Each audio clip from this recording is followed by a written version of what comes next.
Un saludo a todos y a todas, quienes ya estamos.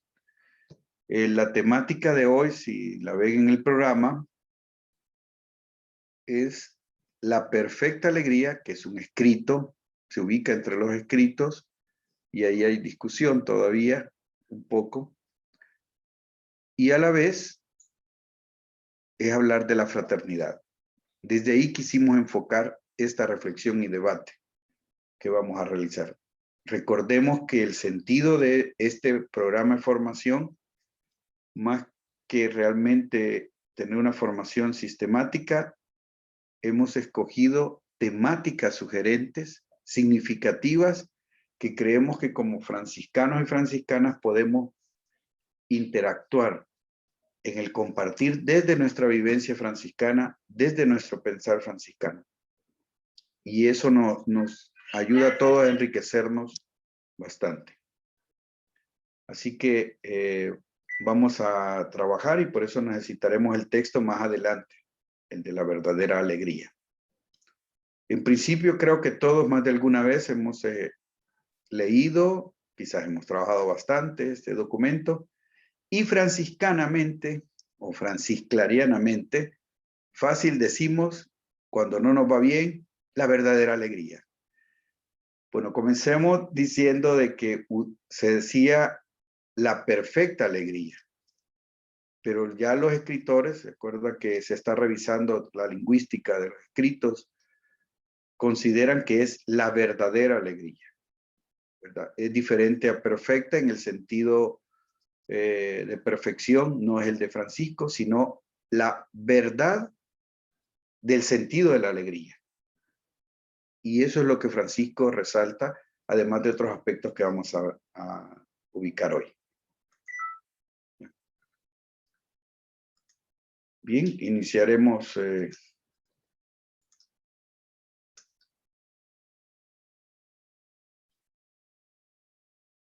Creo que ven la pantalla.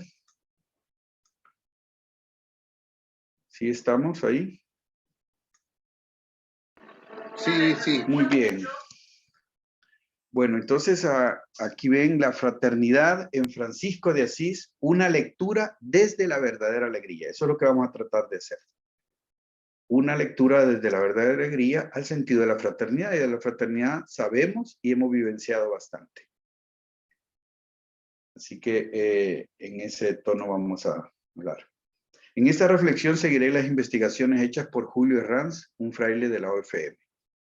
Los últimos años de Francisco, 1220 a 1226, que ya hemos hablado de que estos años son muy importantes, es el tiempo de producción de sus muchos escritos, que expresan lo más significativo de su vida humana y camino espiritual. Esto hay que tenerlo presente. Expresan su vida humana y su espiritualidad. Tratemos de integrar siempre en nuestras vidas, y más en la de Francisco, este aspecto. Disculpe. Al mismo tiempo es el tiempo, ¿verdad?, donde aumentan las enfermedades como la anemia, la conjuntivitis, la infección en el estómago y la infección en el intestino, el hígado hinchado, entre otras de las tantas enfermedades que le han ubicado a Francisco de Asís. Esto añadido, o añadimos a esto, la estigmatización o las llagas que se ubica en 1224, que aumentarán el dolor y el sufrimiento.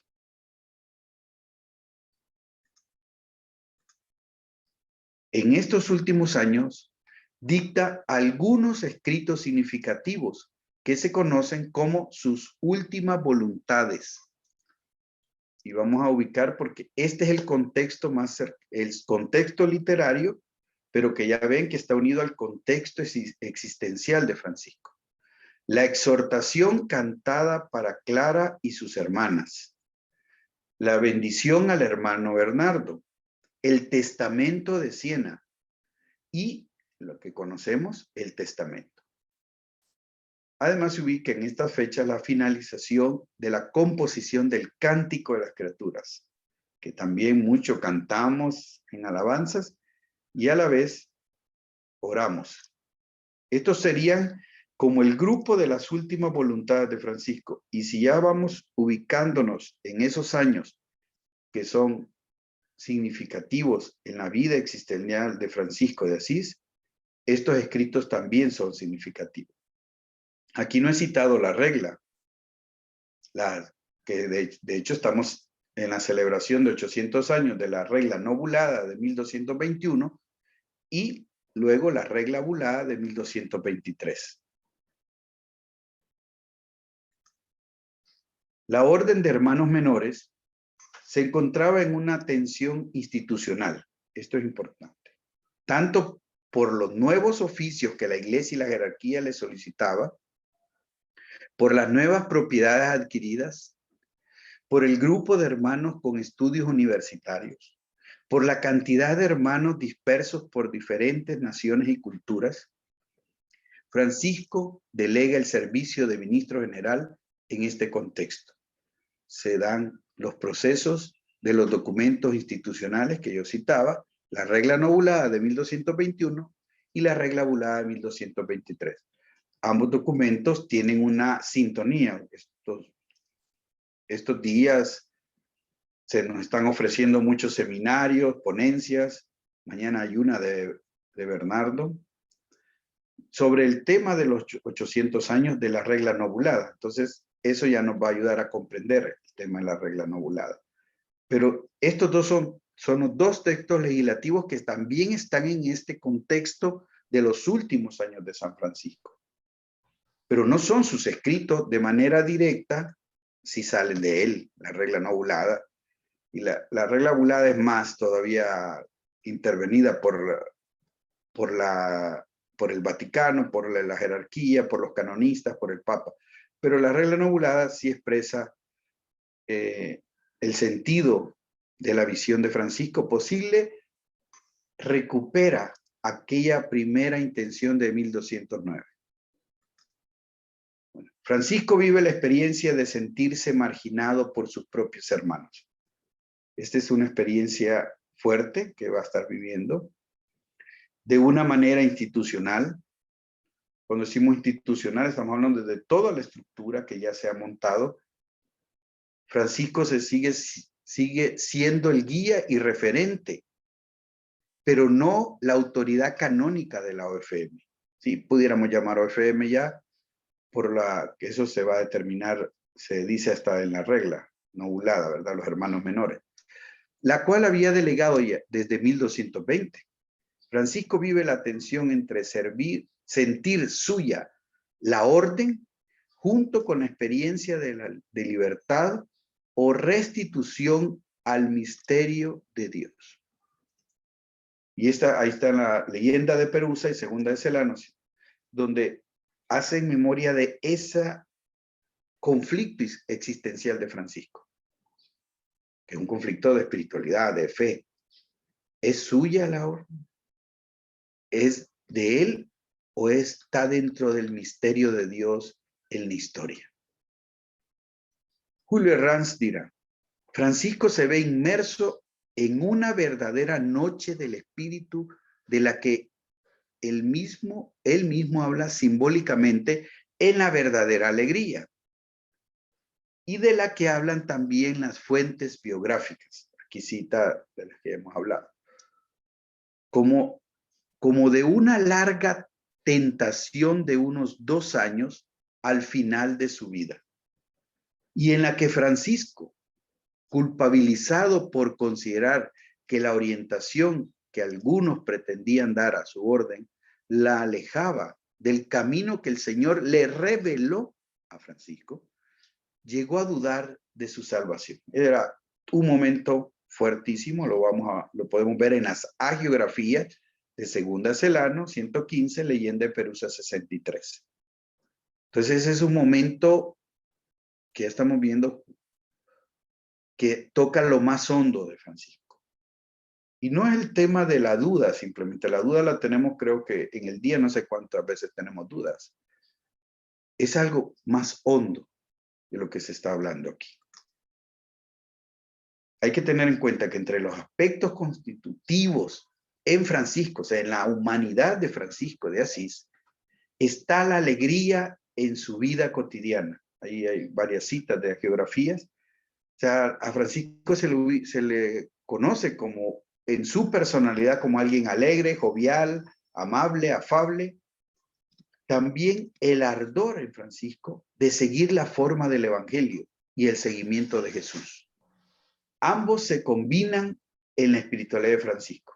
Es decir, tanto la alegría es fundamental para Francisco. No se puede servir al Señor sin alegría.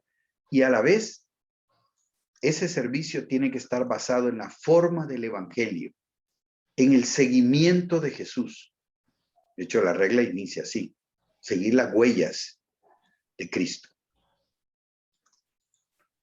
La forma de vida de una fraternidad como menores, basada en el Evangelio, aquella aprobada desde 1209, vamos a recordar, ya decía que esta fue la primera que inspiró a Francisco, es el deseo más profundo que está presente siempre en Francisco de Asís. Estos últimos años, volver a los orígenes.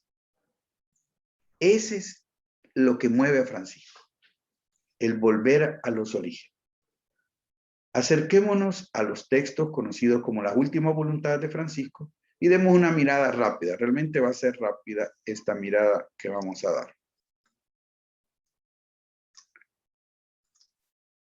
La exhortación cantada para Clara. Aquí Francisco llama a vivir la fraternidad en pobreza y minoridad a las hermanas Clarisas. O sea que a las hermanas Clarisas les deja una exhortación cantada, que está considerada que está dentro de, para ser cantada, ¿verdad? Como la fraternidad, promesa del reino. Esto en medio de la aceptación de la enfermedad, la vida fraterna se basa en la fragilidad y belleza humana. Este texto ha llegado hasta nosotros por incluirlo en el capítulo 6 de su regla. O sea, Clara lo incluye, lo que considera la voluntad de Francisco, que les deja a las hermanas Clarisas, a la comunidad de Clara, en el capítulo 6 de la regla de Clara.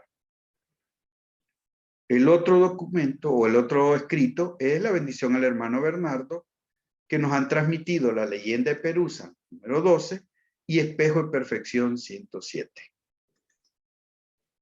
El testamento de Siena, que se da en un contexto cuando Francisco, enfermo, lo llevan a Siena, y ahí él, experimentando que su cuerpo está frágil, dicta un testamento primero. En este testamento destaca el amor fraterno unido a la pobreza y a la fidelidad a la iglesia. El amor fraterno, va a decirlo cuando ustedes busquen este texto en los escritos, el testamento de Siena, así se titula, destaca el amor fraterno unido a la pobreza. O sea, hay amor fraterno y vivencia de pobreza. Y a la vez fidelidad a la iglesia. Sed fiel a la iglesia desde la vivencia de fraternidad en pobreza. O desde la regla, diríamos, en minoridad. La base de toda acción evangelizadora es el amor fraterno en minoridad o pobreza. Esto es central en nuestra espiritualidad. El testamento, que lo hemos escuchado tanto, posiblemente, bueno, vamos a decir un poco más de él, que es dentro de las últimas voluntades de sus escritos, donde se marca claramente que la fraternidad fue un don del Señor. El camino, en el camino de Francisco. Fue el Señor que lo llevó a vivir en fraternidad evangélica. Eso lo cree Francisco. Lo va a decir, lo dice en el testamento. Y desde ahí se desarrolla todo el sentido de la orden de hermanos menores, como es orar, trabajar, la solidaridad con los leprosos, o el estar con los leprosos, el despojo con los pobres, o sea, el despojo del fraile, del seguidor de Jesús al estilo de Francisco, y a la vez un despojo que nos lleva a estar con los pobres. La Eucaristía y la fidelidad a la iglesia de manera sencilla. Este es el conjunto de aspectos que sobresalen en el testamento. y que ya hemos venido viendo que están marcados en las anteriores voluntades. La minoridad, la vida fraterna. O sea, es importante resaltar que no se puede hablar rápidamente de la obediencia a la iglesia, que mucho se habla de esto. Los franciscanos son obedientes a la jerarquía de la iglesia, porque está en los textos de las voluntades de Francisco. Sí, pero es fidelidad a la iglesia de manera sencilla. Pero la fidelidad a la iglesia surge porque hay fidelidad al evangelio, porque hay camino con los pobres, porque hay solidaridad y cercanía y afectiva con los leprosos, porque se camina despojado, se trabaja y se ora. Esto es determinante. Entonces, la vida en fraternidad es un camino de discernimiento personal y colectivo. La fraternidad en minoridad fue una organización diversa y heterogénea. Eso fue lo que en los inicios. Basada en la igualdad humana. Para Francisco eso era fundamental. Sin una autoridad jerárquica privilegiada y basada en el dominio. Esto también es central. Nos ha gustado resaltar la jerarquía, o sea, los franciscanos y franciscanas hemos resaltado la jerarquía copiada del clericalismo de la Iglesia Católica, que se nos ha transmitido. Para nosotros el sentido, y lo podrán leer en las admoniciones, ahí está clarísimo, en las diversas admoniciones. Sin una autoridad, o sea, sin ejercer una autoridad jerárquica privilegiada y basada en el dominio. Por tanto, basada en el servicio. Sin la llamada de Jesús a seguirle y el despojo que los ubica con los pobres y menores. O sea, tiene que haber la llamada de Jesús a seguirles para servir con los pobres y como menores, anunciando la paz a todos por los caminos. Este es todo el sentido central o los aspectos centrales que hay en el testamento. Esa fraternidad que para Francisco fue significativa, que es la base profunda que él tiene en su experiencia de Dios, plasmada en la realidad, ya hemos visto en otros momentos, en los espacios socioeconómicos y políticos. Tenemos la otra, que no es tanto de las últimas voluntades, pero se ubica totalmente en ese contexto, es el Cántico a las Criaturas. Esta poesía y alabanza es un canto a la fraternidad cósmica, donde se marca una nueva relación con las criaturas, basada en la hermandad, en la belleza, la ternura y la bondad. También la vivencia fraterna es asumir los límites y la enfermedad en el ser humano. Por eso, y solo así, se puede llamar hermana muerte, como hizo Francisco. Ya sabemos que el cántico tiene dos grandes bloques, el que canta la creación, en donde somos iguales con todas las criaturas, porque provenimos del mismo amor creador. Y la segunda parte es el humano que se reconcilia, que perdona, que entra en paz para poder asumir su fragilidad total.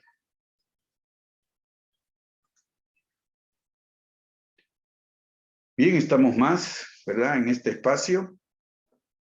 ¿Alguna reacción a este primer gran bloque? Estamos ubicados de 1220 a 1226. El contexto humano de Francisco, su espiritualidad que se desborda y lo ubican los especialistas en lo que se llama en sus escritos las últimas voluntades. Y ya este contexto próximo es el literario, diríamos, este contexto literario de las últimas voluntades es donde se ubica la verdadera alegría. Hay un contexto mayor que hemos citado un poco, que vamos a volverlo a retomar. ¿Alguna inquietud? ¿Alguien que quiera participar?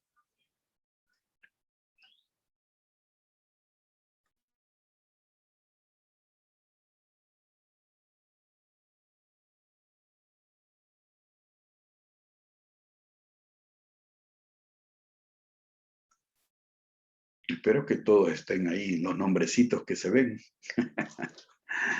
Y estamos aquí conectados, padre. Por mi parte está muy interesante estoy pues muy contento de toda esta parte que está exponiendo y que la estoy aprendiendo en este momento. O sea, el sentir de los escritos, el entender o acercarnos más a los escritos de Francisco en esos últimos momentos, en esos últimos tiempos de él, de disección, a lo mejor de pregunta, de cuestionamiento. En estos momentos, la verdad que es muy enriquecedor escucharle, al menos lo digo en una parte muy personal. Estoy entendiendo mejor el sentir de todas estas partes, de todos estos últimos escritos que usted está exponiendo. Por mi lado, no tengo ninguna pregunta, más bien me queda clara el panorama, la película, y lo estoy entendiendo mucho mejor. Muchísimas gracias de mi parte. Gracias, Enrique. Y esto también nos provoque acercarnos después a esas últimas voluntades. Para sentir cada palabra que ha sido dicha por Francisco ahí. ¿Por qué la dijo en este momento? No es igual, todos los que estamos aquí hemos tenido diferentes momentos en la vida. No es lo mismo momentos que celebramos la alegría de nuestro cumpleaños en un contexto, el mismo cumpleaños en otro contexto. O sea, estos son los últimos momentos de Francisco y es eso, que hay que recuperar ese gran contexto, tanto en él, en su existencia, en su entorno institucional, como es la orden, y que se vuelven escritos. Les escucho. René, buenas tardes y buenas tardes a todas y a todos. A mí me llamó la atención al inicio la aclaración que hacías con relación a la verdadera alegría, porque cuando yo empecé a escuchar esta palabra dije entonces ha de haber una falsa, en primer lugar, uno. Y dos, más bien el espíritu es como tratar de rescatar o corregir el concepto de perfección. Me gustaría un poquito escucharte en esta distinción entre la diferencia entre verdadera, no entendida como la falsa, como una contraparte, como una sustitución de la idea de perfección, porque hasta hoy yo le venía llamando así, perfecta alegría. Gracias. Gracias, Walter. Es una pregunta muy abierta. Diré dos pinceladas de las que puedo referirme. Y en una de ellas creo que vos nos darías muy bien las explicaciones mejor. El contexto filosófico de la Edad Media que Francisco vive es una influencia fuerte del platonismo por San Agustín, y que San Agustín ha entrado en Lombardo, en varios santos que se leían en la época. Y la otra influencia, que también va a estar en el entorno, es la de Aristóteles. Y el tema de la verdad, para Francisco, los especialistas en estos contextos medievales, que no son distantes bastante, ubican que la verdad, la palabra verdad tiene que ver con lo existencial. En la filosofía o desde la filosofía hablamos de verdad en cuanto a existencia, no doctrina. Ahí sí sería falso y verdadero. No tanto el tema de herejía, que aunque estaba en el contexto medieval, que en la época de Francisco todavía no es fuerte la Inquisición. Es la verdad en sí, que diríamos hoy, en lenguaje actual, y más desde la experiencia de la ciencia y la psicología, es la verdad de sí mismo en la humildad. Y yo he citado las admoniciones, porque ahí está mucho el tema de la verdad existencial. En ese sentido es que se ubica, diríamos, el filosófico, que está como contexto, y el de la verdad existencial, que para Francisco es cómo me ubico en la vida, es decir, cómo debo entender en el ser la alegría. Por ahí vamos y nos vamos a acercar más ya a la verdadera alegría en el sentido como escrito. Así, eso nos va ayudando a entrar. Pero queda abierta la pregunta. ¿Perfecta o verdadera? Eso también nos tiene que mover, como lo planteó Walter, a todos los que estamos reflexionando. ¿Alguna intervención más para seguir después avanzando?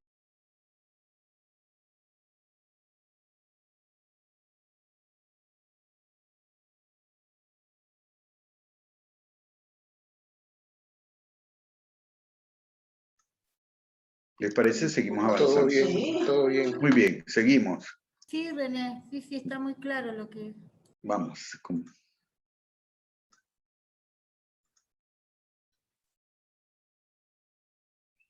Bien, estamos hablando de la verdadera alegría. Aquí vamos a hacer igual, ya ubicándonos en el texto. Solo existe un único manuscrito localizado. Aquí empezamos con el tema de autenticidad y originalidad. Cayetán Esser, en 1976, ubicó ese manuscrito. Ojo, estamos recientes en años. Se lo ubica en la primera mitad del siglo XIV. Ahí se ubica el texto. Entonces uno dice, pero es escrito, o sea, y esto ya del siglo XIV es lejos de Francisco. Y que se encuentra en la Biblioteca Nacional Central de Florencia. Cayetano Esser lo coloca entre los opúsculos dictactus y Paolazzi en el apartado de los dicta. Este es un estilo literario. Escribe Fray León. ¿Se acuerdan? Hemos usado mucho esa expresión.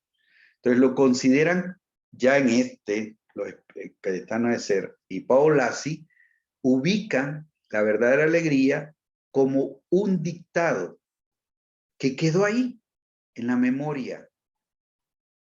Y por eso, como tal, como recuperado, tengamos presente que la Edad Media, la memoria es muy importante, o sea, el transmitirlo en la memoria, nosotros ya hoy estamos lejanos del tema de la memoria, tenemos que hacer un gran esfuerzo. Ubican en los dictados, o sea, Francisco dictó con muchos de sus escritos, sabemos bien que solo 3 se han considerado, o estos especialistas han considerado que son de su mano, aunque los otros escritos, como las admoniciones, que son temas que él daba o eran dictados como las cartas. Julio Herranz plantea que Paul Sabatier, que ya lo hemos hablado, uno de los primeros críticos de los escritos o de las fuentes franciscanas, pues, junto con la hagiografía, iniciador de los estudios críticos sobre las fuentes, consideran que el texto pudiera hacerse eco de una narración, escenificación, hecha por Francisco en un capítulo de los hermanos menores. Esto que Julio Herranz está diciendo, a partir de que Paul Sabatier lo plantea, se imaginan que Francisco va a escenificar la verdadera alegría en un capítulo. Y cita, y ahí podemos ir a esas referentes de estas hagiografías, Segunda Celano, 145, Leyenda de Perusa, 109 y Espejo de Perfección, 64, que hacen referencia a un capítulo, pero nada se puede asegurar de su cronología. Ojo, Sin embargo, veamos este imaginario valioso. Francisco recrea una significación y sabemos que a él eso le gustaba. Es un teatrista. Veamos lo de Gresham, que es parte del contexto de estos años de 1220 a 1226. Estamos hablando de 1224. Francisco escenificando la verdadera alegría. O sea, delante de sus hermanos, en un capítulo. Bueno, ahí tendrían que haberlo sacado, ¿verdad? Hay que ir a esas hagiografías, las recomiendo para acercarnos y recrear un poco más esto que apuntan los críticos franciscanos. Bien. Paolazzi, en la edición de las fuentes franciscanas del 2004, que es una edición crítica, considera probable que la verdadera alegría responda a la gravísima tentación del espíritu sufrida durante 2 años por Francisco. Ven que la postura de Paolazzi es la misma de Julio Herranz. Roto por la duda de sentirse progresivamente marginado por una fraternidad o por la fraternidad. Probable la adaptación del texto está ubicada en los años 1221 a 1223. Aquí se atreve más Paulasi. Es decir, en ocasión de la crisis sufrida por el santo a su regreso de Oriente. ¿De dónde? Del encuentro con el sultán. Él se va entre el sentido de martirio y el sentido de encuentro. Vive esto, al regreso de Oriente, por eso dice. Como fruto de la crisis de crecimiento y de identidad que sufre entonces su fraternidad. Ya habíamos dicho, la tensión en que una fraternidad hoy es intercultural, una fraternidad de miles de hermanos. Y la pregunta es, ¿quién es Francisco? ¿Quién es el fundador?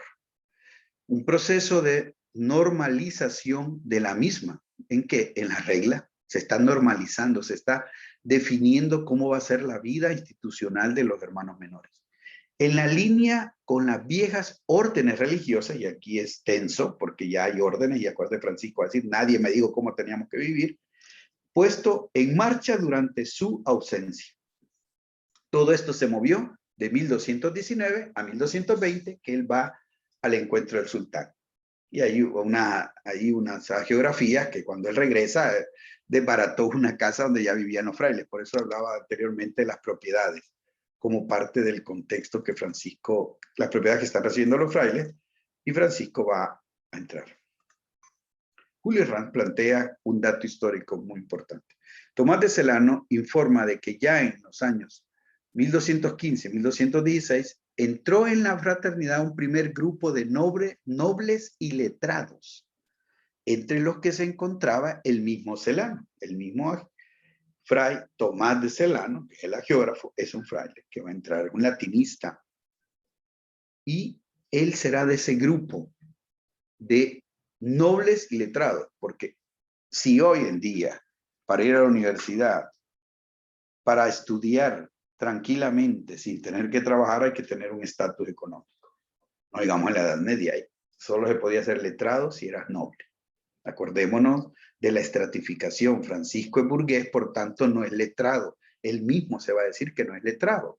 En este contexto, no es que no estamos hablando de su capacidad de inteligencia, su sabiduría, no. Es que no es letrado porque no le dio su estatus, su estratificación social, aunque económicamente era poderoso, no le daba para ser letrado. Eso era parte de la nobleza.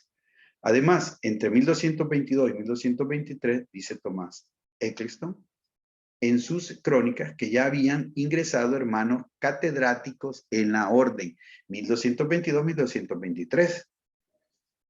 ¿Ya? Y lo dice Tomás Eccleston, que es un historiador, cronista. Otro dato importante es que en 1223 la orden ya tenía el primer centro de estudios en Bolonia. También, esta es una foto abajo, caricaturesca de Bolonia. Entonces, es fuera del contexto de Francisco. Tengamos presente que Francisco nunca se opuso a los estudios.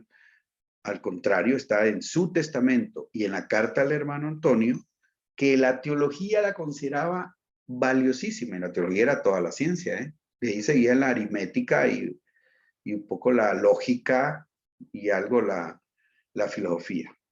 Pero para Francisco enseñar era importante, con tal que no se apague el espíritu de oración y devoción. Es muy, en ese sentido, integrador Francisco. Pero esto ya se daba en el contexto institucional de la orden.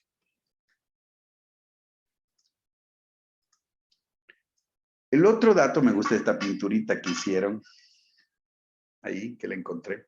El otro dato que ya hemos dicho del contexto es la experiencia en Francisco de sentir la fama que tiene en muchos pueblos y ciudades, pero con sus hermanos es poco conocido y hasta marginado. Ahí están varias hagiografías, ¿se acuerdan? Dicen que eres santo, ya todos te siguen. De hecho, se habla de milagros, todo eso Celano ubica en la hagiografía, pero a la vez los frailes, sus hermanos ya no lo conocen, no lo reconocen. Por tanto, el tema de la aceptación es fuerte psicológicamente. Eso lo vivimos todos. Somos rechazados y eso no tiene otra palabra que sentir hondamente ser rechazado. En cuanto al género literario, Muchos lo ubicaron como una parábola, dice Julio Herranz. Hoy se va generalizando entre los franciscanistas, ven, los que se dedican, los que nos facilitan estas investigaciones, la consideración de la verdadera alegría como una reportata. Es decir, un texto redactado por alguien distinto de Francisco, que después de haber escuchado al santo, pone por escrito las palabras de este. Este es como el censo común que hay en este momento sobre la verdadera alegría, en cuanto a originalidad y autenticidad. Ya vimos que Sabatier dice que Francisco va a dramatizarlo en un capítulo. Y en todos estos contextos hay que tener presente el famoso capítulo de 1217, donde se habla de que se organiza la orden en provincias y van a distintas ciudades. Entonces, 1217 ya estamos cerca de estos años que va a vivir Francisco. Volviendo a Julio Herranz, resalta que Francisco se ve inmerso en una verdadera noche de espíritu, de la que él mismo habla simbólicamente la verdadera alegría. O sea, ahí se refleja. Y de la que hablan también las fuentes biográficas. Ya lo hemos visto estos textos, como de una larga tentación de unos 2 años al final de su vida. En la que Francisco, culpabilizado por considerar que la orientación de algunas pretendían dar a su orden, la alejaba del camino que el Señor les reveló. Llegó a dudar de su salvación. Este texto literal de Julio Herranz ya lo habíamos citado. Lo vuelvo a traer para hoy ubicado en la verdadera alegría. Entonces están estos contextos. Los estigmas, las llagas, la experiencia mística y Gresham. Cantarle, recrear con el pueblo, celebrar el Dios hecho humano. Esto estaba en esta noche que están hablando los franciscanólogos. Resumiendo algunos aspectos del contexto que vivió Francisco, estos últimos años en que se ubica el contexto mismo de la verdadera alegría. Tenemos su humanidad sensible y abierta al misterio. Eso es importante en Francisco, la sensibilidad, pero a la vez la apertura al misterio. Su tensión entre la radicalidad y el ideal. Esto también lo vive en su personalidad Francisco. Conciencia de su fragilidad y miseria existencial. También está en Francisco. La pasión por vivir y la alegría en su existencia. Eso ya lo hablábamos. El dolor de la enfermedad y el desgaste físico, emocional que trae la enfermedad. El ardor por la vida evangélica en la fraternidad. Su relación con los hermanos más cercanos a su corazón. Esto también es significativo. Acuérdese que el hermano Legón y otros van a andar cerca de él.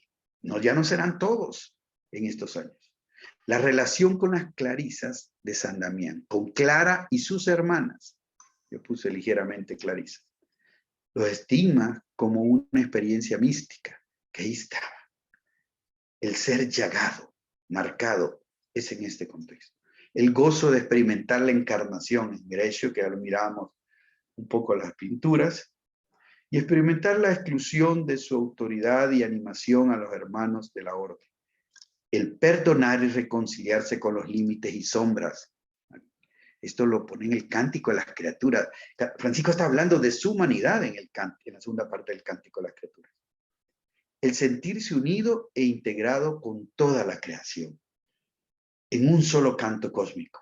Y por eso él va a pedir que cuando muere, que se le ponga en la tierra desnudo, en un abrazo con la creación. Bueno, para acercarnos al texto, yo en la hoja que he enviado al chat está esta estructura de la verdadera alegría que Julio Herranz ha elaborado. O sea, es como él estructura todo el escrito de la verdadera alegría. ¿Verdad? El texto tiene una introducción que para él va de los versículos del 1 al 3, 2 bloques, del 4 al 6 y del 8 al 14. Un versículo bisagra, un versículo que hace el movimiento del paso del primer bloque al segundo. Una conclusión, en el versículo 15, y el hilo conductor que da unidad al texto son las continuas referencias a la verdadera alegría. En lo que a su contenido se trata, conviene notar ante todo la diversidad de sujetos de ambos bloques. La primera secuencia, del versículo del 4 al 6, la evaluación que hace Francisco, aunque referida en lugar a cada una de las partes del mensaje, se aplica a la totalidad del mensaje, y como el sujeto del mensaje es la orden, la centralidad, aquí se habla de la orden. En la segunda secuencia, del 8 al 14, repite la estructura ternaria en torno a la triple respuesta del portero. Aquí hay un personaje, el portero, un hermano de la orden. O sea, también referente a un hermano de la orden.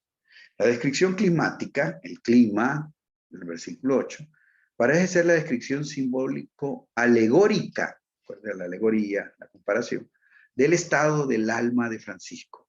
La fuerte contraposición que existe en el Francisco, ante el Francisco del versículo 6 y de los versículos del 8 al 13. Los motivos del rechazo a Francisco. ¿Quiere ser mendigo y menor? Pues vete al lugar de los crucíferos y pide ahí. Los crucíferos eran una orden hospitalaria fundada en Italia en 1169.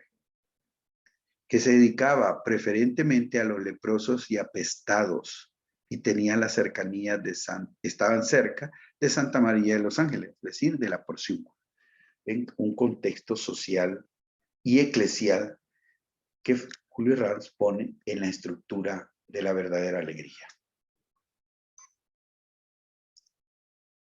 Esto nos ayuda mucho, como ya vamos viendo la preguntota de Walter, ¿verdad? De perfecta, verdadera alegría, ¿por dónde va el sentido? Pero nos tenemos que acercar al texto.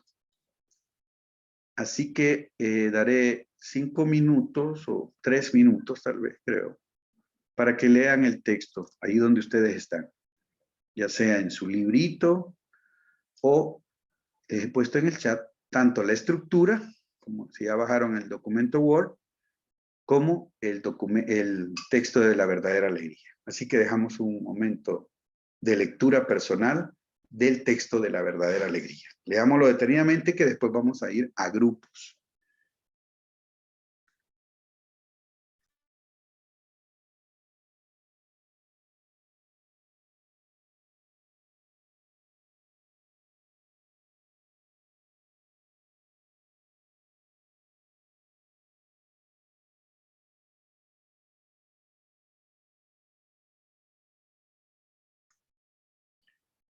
Bueno, si casi estamos todos.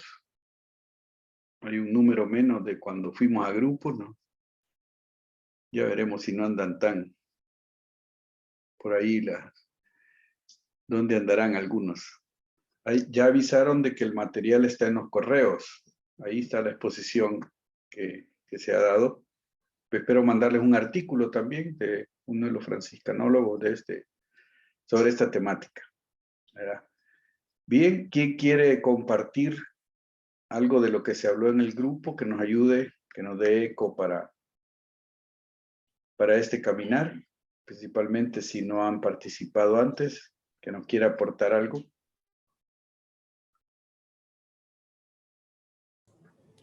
Bueno, algo que compartí en el grupo y que lo charlamos con las hermanas capuchinas y con otras hermanas que estaban también en el grupo, que no me doy cuenta ahora, fue que a mí particularmente me da esta sensación que en estos 6 años Francisco realmente vivió una muerte, digamos. Los estigmas son el signo de una muerte en vida, digamos. Él murió a un ideal de la orden, murió a un ideal de aceptación, murió a un ideal de lo que él había sido llamado y que quería para sus hermanos. Y yo diría hasta vivió una traición, porque cuando se fue a Oriente y volvió, no, la orden no era lo que él había dejado. O sea, en 2 años le cambiaron todo, ¿no? Se encontró con algo totalmente distinto y como que el canto de las criaturas es como la muestra de esta resurrección que vive Francisco en vida. Él la experimentó la cruz y cuánto dolor nos produce a nosotros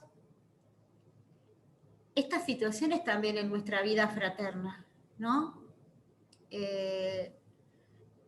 Cuánto dolor nos produce el abandono cuando lo vivimos como hermanos, y también nosotros preguntarnos y hacernos cargo cuando nosotros también nos desviamos de nuestro ideal y queremos imponer liderazgos dentro de la familia franciscana y queremos ponerle nombres que no son a las cosas, y dejamos de lado nuestro llamado inicial. Es muy conmovedor verlo desde donde lo estamos viendo, es muy conmovedor, muy movilizador, porque te muestra el alma abierta de un hombre entregado a un ideal.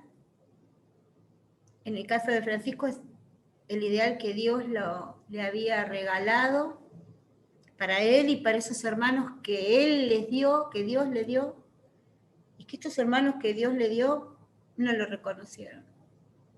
Parece muy parecido al primer capítulo de Juan cuando habla de Jesús. La luz vino y los suyos no lo reconocieron. Entonces a veces uno se pregunta, ¿yo qué pretendo que me pase? O sea, ¿yo qué pretendo que me pase como discípulo de Jesús? ¿No? Y como seguidora de Francisco. ¿Dónde quiero vivir? ¿En un globo? Si quiero vivir con los pies sobre la tierra, mirando el cielo, me tengo que embarrar, me tengo que enfermar, porque esa es mi condición, porque le pasó a Jesús y le pasó a Francisco. Y nosotros pervertimos la imagen de San Francisco, la de Santa Clara, la pervertimos y la ubicamos a nuestra convivencia, no a lo que ellos realmente vivieron. Bueno, me quedo acá porque si sigo hablando, pero me voy con esto, ¿no? Me voy con esto. Inclusive gracias, Miriam. Como institución, inclusive también.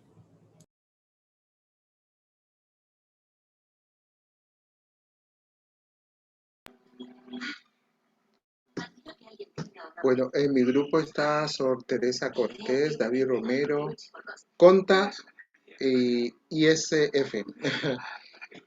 Hablábamos algo interesante con relación a, por ejemplo, bueno, unas cosas que yo me recuerdo que decíamos que parece el texto como la estructura de Paulino de Primera de Corintios 13 cuando habla sobre el amor, ¿verdad? Si yo hablara las lenguas, si yo dominara aquí, yo fuera la gran cosa, si no tengo amor, algo parecido, es como un paralelo con el texto. Pero destacaba en ese momento el tema del portero, porque el portero, decía yo, y después también agregó el hermano Romero, la estructura de la iglesia. Yo le decía también a las hermanas y a él, que la perfecta alegría está en recibir el estrellazo de la puerta en la cara, el portazo en la cara, diciendo: tú no cabes aquí porque tu proyecto es otro, vete a seguir viviendo tu proyecto. Y entonces ahí está la perfecta alegría, en no dejarlo entrar a una estructura monacal o conventual, ¿verdad? Y el hermano Romero agregaba también pues la estructura no solamente del monasterio, sino de la iglesia y todo lo que conlleva eso, ¿no?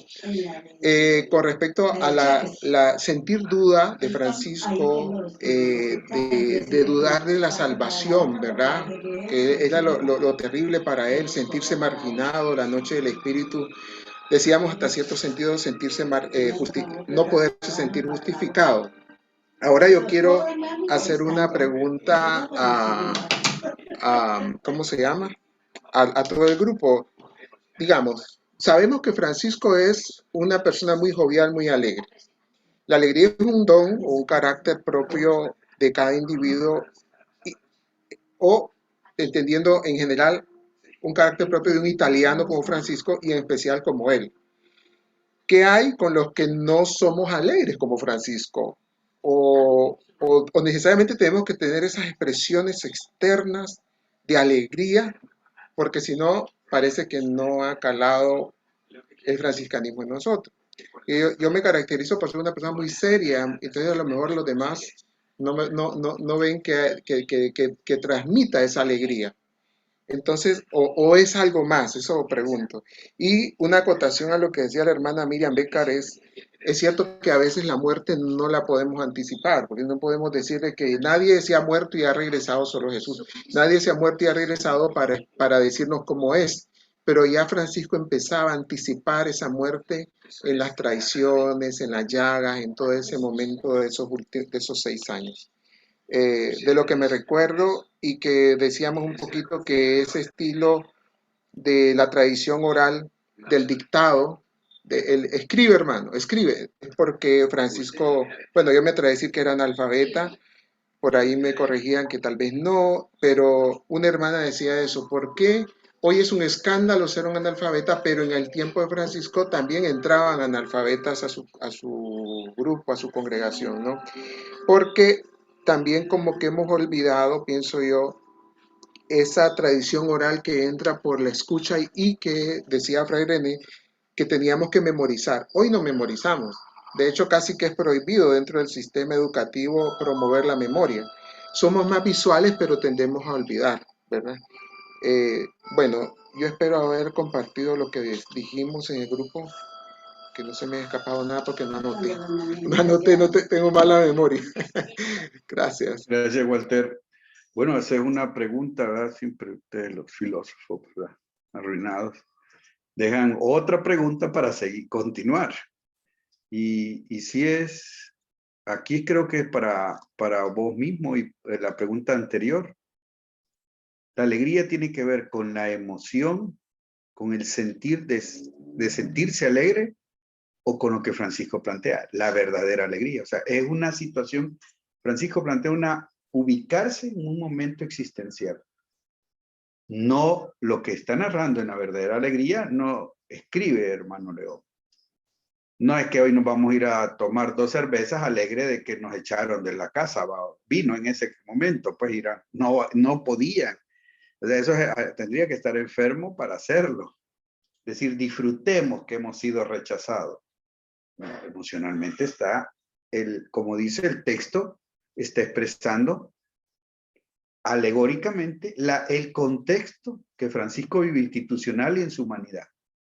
Así que la pregunta se abre más todavía. Escuchamos ahí a quien ha entrado como Cosmes.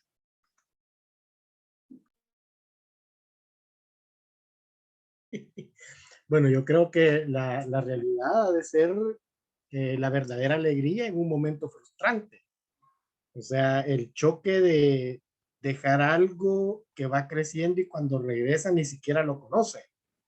O sea, y parte de la dinámica franciscana no es que todos seamos alegres, o sea, sino, porque si no, los franciscanos sería una maquila de camisas y todos por igual.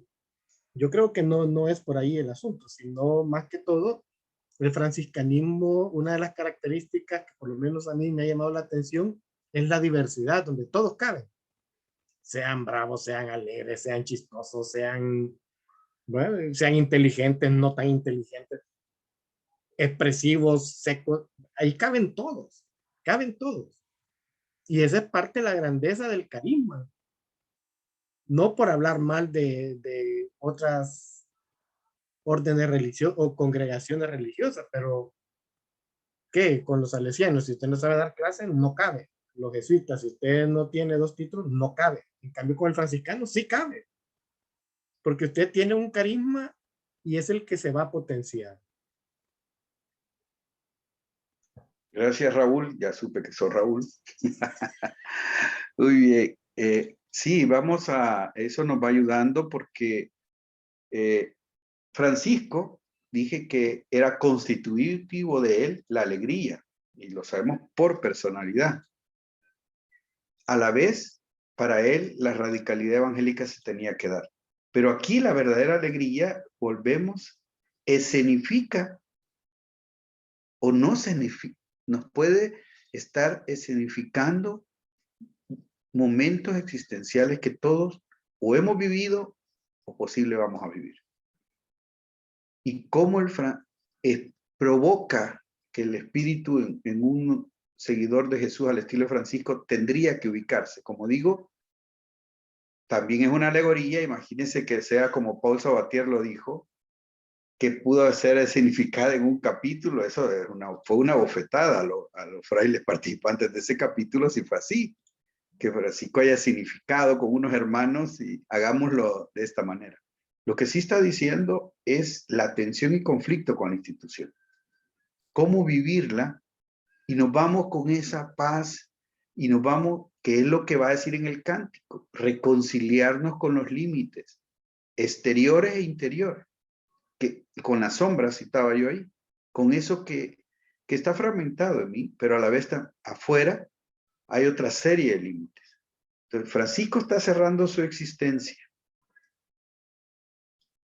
y la paz es constitutiva en ese cierre para él. ¿Cómo vivirla?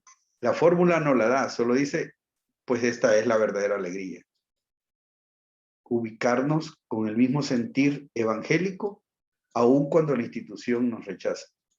Y algo que ya que vamos cerrando también, quedarán muchas preguntas, esto será valiosísimo. No, ahí sí le llegó la presentación, ¿verdad? Ahí hay textos de las geografías y ahí podemos recrear más todavía con el contexto que tenemos, que esto es muy importante. Como digo, creo que hemos hablado muy a la ligera de la verdadera alegría, y cuando uno está molesto, dice, no, ¿y dónde están los franciscanos? Y la verdadera alegría, no. Si vas a estar molesto, vas a estar molesto. Te dicen, te afectan cosas emocionales, y el rechazo no es para aplaudirlo. Que la institución te rechace, en la vida religiosa, en la OFS, de profesor en una universidad, en una parroquia, que tanto se ve que rechazamos muchas veces, eso no es para aplaudirse. No es por ahí la lectura de la verdadera alegría. Andemos buscando quien nos rechace. No. Es cómo se vive en esa dimensión dramática, porque vemos que la alegoría es dramática, y la figura de ese hermano portero, que bien señalaban que Julio Herranz la pone como el segundo bloque importante. Esa significación. Puede ser uno, el más insignificante, un portero, ni siquiera salió el guardián de esa casa a echarlo. Bueno, se usa la palabra mates que Francisco atestaba, que es convento, que hoy a los frailes nos encanta, ¿va? Que el convento tal, bueno, y entre más prestigio ni digamos, ¿eh? No, esa palabra aparece ahí, institucionalmente es conflictiva, más si está ubicado este texto en el siglo, a mitad del siglo XIV, o sea, 1300, cuando ya la tensión entre espirituales y ya la estructura comunitaria era fuerte, porque San Buenaventura la había estructurado en 1257 de una manera diferente. Entonces, todo eso está de fondo. Y ahí nos quedó este regalo. Creo que, como para decirlo así, a la espiritualidad franciscana nos ha quedado este regalo de la verdadera alegría. No para agarrarla a la ligera, sí tal vez para dramatizarla, pero tiene un sentido realmente existencial y a la vez institucional, que también no perdamos de vista que la institución muchas veces hace daño. Como institución, si tenemos autoridad, con ella hacemos daño, y en la estructura de la iglesia también. ¿Cómo vivirlo? Es la propuesta de Francisco. Pero no quita lo negativo o lo que no se puede aceptar de una institución que rechace a su hermano.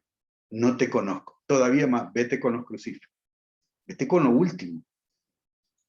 Eso es recuperable, pero no es aplaudible, porque no tendría que ser así una institución. Habría que ser el otro lado de la verdadera alegría, y para los que nos gusta el teatro, habría que significar el otro contenido. Pero Francisco, como lo estaba viviendo, y ya Miriam recordó el contexto también, él estaba ya estigmatizado. y le quedaba el último abrazo, que es el que hacen el Cántico de las Criaturas. Por eso todos estos textos literarios son de este momento y son significativos. Y a la vez lo que está viviendo existencialmente Francisco.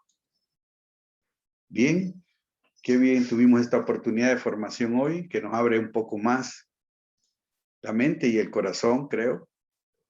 Y los que podamos en la institución influenciar para no cerrar puertas, también será muy importante tenerlo en cuenta desde esa lectura crítica. Y bueno, decir que tengamos, pasando a lo práctico, en junio, ahí se les ha enviado el programa de nuevo.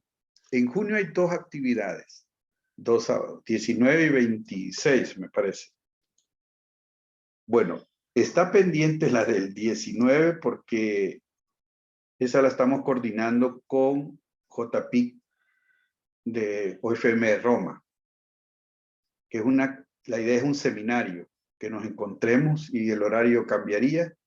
No pasa de esta semana 1 de junio para que les llegue la información, pero sí aparte, por eso, lo más probable, por ejemplo, la del 19 de junio, que es la que compartiríamos que trabajaríamos con JPIC OFM, esa sería, perdón, la del 19 es la forma, es el contenido, es San Antonio de Padua el tema. Si lo ubican, por favor, 19, para corroborar. La devoción popular y su teología. Es mucho para hora y media, ¿va? Pero nos acercaremos a San Antonio.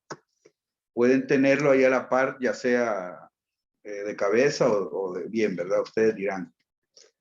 Ustedes nos dirán, ¿verdad? Yo vivo en la ciudad de San Antonio de Padua, así que soy súper devota, nací acá con él. Prepárese, Miriam, para el 19. Y el sábado 26 tenemos el seminario que el enfoque, oiga bien, por eso es que estamos coordinándonos con JPIC Roma, es desde JPIC, desde la espiritualidad de JPIC. Queremos hacer una reflexión de JPIC en este espacio. Y este tiene otro horario, o un horario diferente, es de 2 a 4. Ahí les llegó en el programa, solo para tener en cuenta que están estos 2 encuentros el día de junio, el mes de junio. 19, normal, de 5 a 6 y media, hora centroamericana o de El Salvador, para reflexionar sobre San Antonio. Y el 26 sería el seminario de 2 a 4, son 2 horas, o sea que va a haber intervención, trabajo de grupo, intercambio, un poquito más extenso. ¿Sí? Bien, ahí están en sus correos también un poco. Ya hay archivos y si pueden bajarlos, pues sí, ahí los tendrán. Muy bien. Hoy que el Espíritu nos habite, dejémoslo llegar, que llegue, ya de hecho está en nuestras vidas, ¿verdad? Somos ungidos desde el bautismo, no nos hace privilegiados, pero nos hace sentir agraciados, que es muy importante también en nuestra fe. Creo que le damos más volumen a esa frase eucarística de decir, no soy digno, Señor. Esa la dijo un centurión. Recuerden que es la palabra evangélica de un centurión. La no dignidad delante de Dios no cabe. Delante de nosotros sí. Delante de las parroquias y muchas de las instituciones sí. Así que abrámonos hoy al Espíritu para que nos siga alborotando. Y esta escuela Cosme Espesotto realmente la empujó el Espíritu. Y con ustedes nos confirma este camino sencillo y a la vez desafiante que es traer a Francisco y Clara hoy presente. Paz y bien, el Señor nos bendiga y nos guarde. Cuídense todos.